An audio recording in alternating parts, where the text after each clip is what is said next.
नमस्कार शेतकरी मित्रांनो, नवीन एका व्हिडिओमध्ये आपलं स्वागत आहे। तर आरके मिल्किंग मशीनला आजपर्यंत फॉलो केलं नसेल, सबस्क्राईब केलं नसेल तर आता करा आणि नवीन नवीन माहिती आजपासून मिळवायला चालू करा। तर पहिली माहिती जी सांगणार आहे, दूध मशीन आणि मिल्किंग मशीन म्हटलं तर चालेल। शेतकऱ्याचा राजा किंवा दूध मशीनचा एक्सपर्ट म्हणून आरके कंपनीला ओळखलं जातं। पहिली जी गोष्ट आहे ते आमच्याकडे 3 प्रकारच्या मशीन्स आहेत मित्रांनो। आपल्या गाईच्या संख्येनुसार वेगवेगळ्या प्रकारच्या मशीन बनवलेल्या आहेत।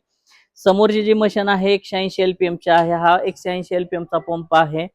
बेल्ट ड्राईव्ह मशीन आहे। अर्धा HP ची मोटर याला बसवली जाते आणि हे जे स्टँड आहे ते पूर्णपणे कॉइलच्या पाईप मध्ये बनवलेलं आहे। वजन याचं कमीत कमी 16.5 ते 17 किलोच्या आसपास बसतं। बऱ्याचशा कंपन्या काय करतात, रेट कमी करण्यासाठी याचं वजन कमी करतात। दुसरी गोष्ट पंपामध्ये कॉम्प्रोमाइज करतात, पंप अनब्रँडेड मध्ये टाकून दिला जातो। आमचा ब्रँडेड पंप ओळखायचा जर असेल तर ह्या ठिकाणी नंबर प्लेट दिली जाते। जर तुमची गाडी मिसिंग झाली तर पहिल्यांदा काय केलं जातं चॅसी नंबर वगैरे ओळखलं जातं। तर ह्याच्यावर सिरियल नंबर जो दिला जातो, हा पंपाचा सिरियल नंबर आणि मोटरचा सिरियल नंबर जर मॅच झाला तर तुम्ही ही मशीन कधी खरेदी केलेली आहे हे आम्ही तुम्हाला 10-12 वर्षांना सुद्धा सांगू शकतो। तिसरं याचं वैशिष्ट्य आहे ते म्हणजे वरच्या साईडला होंडाचं इंजिन बसवू शकता, चायना इंजिन बसवू शकता। डिझेल इंजिन शेतकऱ्यांना शक्यतो याच्यावर बसवू नका। डिझेल इंजिनला एवढ्या प्रकारचं व्हायब्रेशन असतं की ह्या पट्ट्या सहज तुटतात। कोणत्याही भूलथापाला बळी न पडता अर्धा HP चाच वापर करा आणि अर्धा HP वापरा, कारण त्याच्यासाठी तीच योग्य बनवलेले आहे। 3 HP 2 HP ची मोटर कधीही वापरू नका, त्याचे परिणाम तुम्हाला 6 महिन्यानंतर लगेचच जाणवायला चालू होतं। कोणतीही दूध मशीन घेताना ब्रँडेड कंपनीचंच ऑइल वापरलं झालं पाहिजे। आम्ही सांगत असतो की आमच्या मशीनसाठी RK 82 नावाचं ऑइल वापरा। शेतकरी उगाचच 68 नंबर 90 नंबर 40 नंबर काहीही सांगतात मित्रांनो, तुम्ही भविष्यात ह्याचा मेंटेनन्स पूर्णपणे कमी येतो।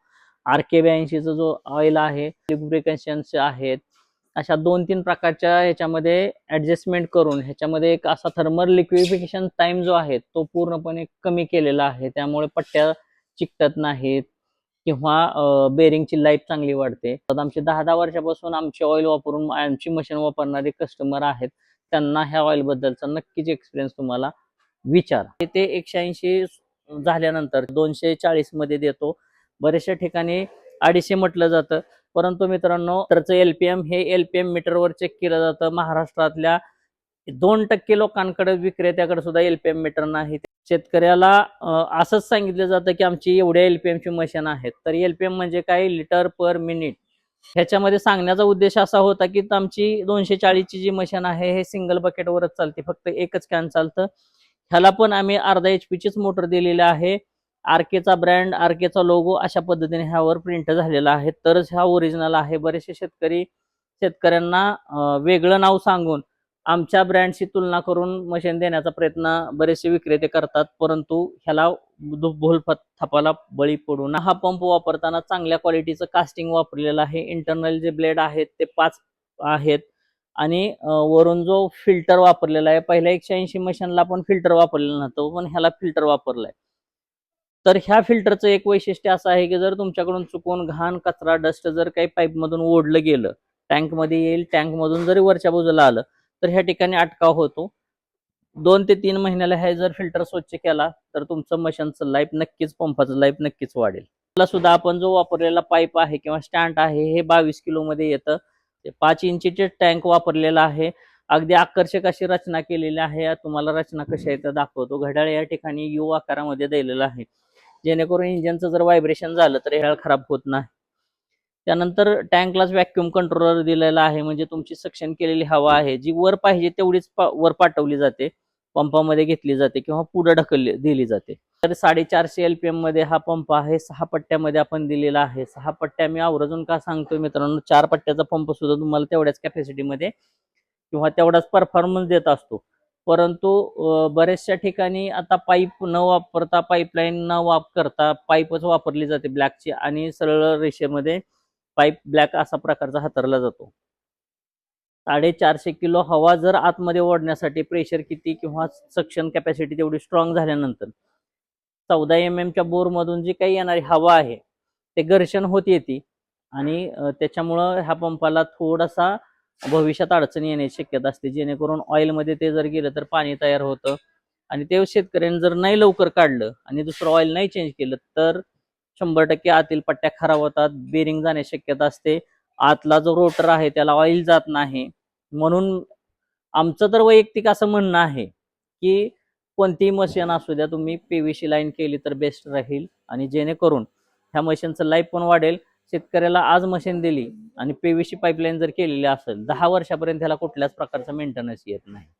ब्लॅक पाईप हा काही याच्यावरचा परमनंटली सोल्युशन नाही. तात्पुरते जर शेतकऱ्याकडे 10-5 गायी असतील, गोठा नसेल, तर तुम्ही पटांगणामध्ये किंवा तुमच्या अंगणात बांधू द्या, आणि बांधल्यानंतर तुम्हाला आजच्या आजच धार काढण्यासाठी तुम्ही ब्लॅक पाईपचा वापर करू द्या. तर ह्या मशीनसाठी एकच HP ची मोटर सफिशियंट असते. ह्याच्यावर 2 HP आणि 3 HP ची कुठल्याही प्रकारची गरज नाही. कमीत कमी 3 कॅन चालवायची कॅपॅसिटी आहे, परंतु व्यवस्थितरित्या 2 चालतात. म्हणून आम्ही आवर्जून सांगतो की 2चंच हे मशीन आहे, हेच मशीन वापरा. भविष्यात जर तुमच्या 10 गायीपेक्षा 20 गाया 50 गाया जर होणार असतील, तर 10-15 गायीपर्यंत एक कॅन तुम्ही सफिशियंट चालवू शकता, आणि भविष्यात तुम्हाला गरजेनुसार एखादं कॅन वाढवू शकता. तर प्रत्येक मशीन घेताना आपल्या शेतकऱ्यांना किंवा जो काही विक्रेता आहे त्यांच्यामध्ये प्रॉपर कम्युनिकेशन झालं पाहिजे. विक्रेत्याने त्याची माहिती पूर्ण सांगितली पाहिजे, जेणेकरून आपली मशीन घालवायची म्हणून चुकीची माहिती देऊन त्या दिवसापुरता धंदा केला तर आयुष्यातला धंदा हा कोलॅप्स होत असतो. दुसरी गोष्ट, शेतकऱ्यांनी पण काही भूलथापांना बळी न पडता त्याची पूर्ण व्यवस्थित माहिती घ्या, जेणेकरून भविष्यात तुम्हाला गायी वाढल्या, कमी झाल्या, किंवा जर काही प्लॅन असेल वेगळा, तर मशीनची निवड ही आत्ता सांगितल्या पद्धतीने करा. तर जो चौथा पंप येतो तो 650 LPMचा. शेतकरी मित्रांनो, तुम्हाला 650चा पंप सांगितलं जातं, तर 650चा अशा प्रकारचा पंप दिला जातो. बघा, खरंच 650चा आहे का? कशासाठी फसवायचं तुम्हाला? का तुमची फसवणूक करून घ्यायची? 650चा ओरिजिनल पंप अशा प्रकारचा नसतो. 650चा पंप हवा इकडे समोर, जो 6 कॅन चालवतो. त्याची ठेवण रचना पूर्णपणे वेगळी आहे, मोठी आहे. 2 HP ची मोटरवर सुद्धा चालतं. तुम्ही बऱ्याचशा वेळा सांगता की 3 HP ची मोटर वापरा, 2 HP ची मोटर वापरा. ज्या गोष्टीसाठी खरंच गरजेचं आहे तीच वापरला पाहिजे. शेतकऱ्याला मोकाट मिसगाईड करून आपली वस्तू खपवण्याच्या नादामध्ये विक्रेते हे पूर्णपणे चुकीच्या मार्गाला लागलेले आहेत. हा तर माझा 100% आरोप आहे. शेतकऱ्यांना चांगलं द्या. चांगलं जर दिलं तर नक्कीच ते तुमच्याबरोबर तुमचा ब्रँड तयार करेल, आणि भविष्यात तुम्हाला त्याचा फायदा होईल. तुम्हाला तुमच्या दुकानामध्ये चांगले कस्टमर निर्माण होतील, जेणे भविष्यात तुम्हाला कोणापुढेही हात पसरण्याची वेळ येणार नाही. हा व्हिडिओ बनवण्याचं एकच कारण होतं आमचं, की शेतकऱ्यांना माहिती झालं पाहिजे, किंवा विक्रेत्यांना पण कळलं पाहिजे की आपण कशा पद्धतीने चुकीची मार्गदर्शन करतोय, चुकीच्या पद्धतीने शेतकऱ्यांना सांगतोय. आणि ज्या ज्या गोष्टींना तुम्हाला 650चे म्हणून सांगतात ना, तर माझा नंबर देतो मी खाली. त्या विक्रेत्यांनी मला आवर्जून फोन करा की माझे मशीन 650 LPMचं आहे, मी तिथे येतो आणि तुमचं 650 LPMचं आहे का हे तुम्हाला सिद्ध करून दाखवतो.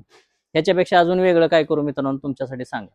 गेले 17 वर्ष झालं हेच व्यवसाय करतोय, त्याच्यामुळे ह्याच्यातल्या बऱ्याचशा अनुभव, चुकीचे अनुभव तुमच्यापर्यंत शेअर करायचे नव्हते, परंतु करण्याची वेळ आता आलेली आहे. धन्यवाद.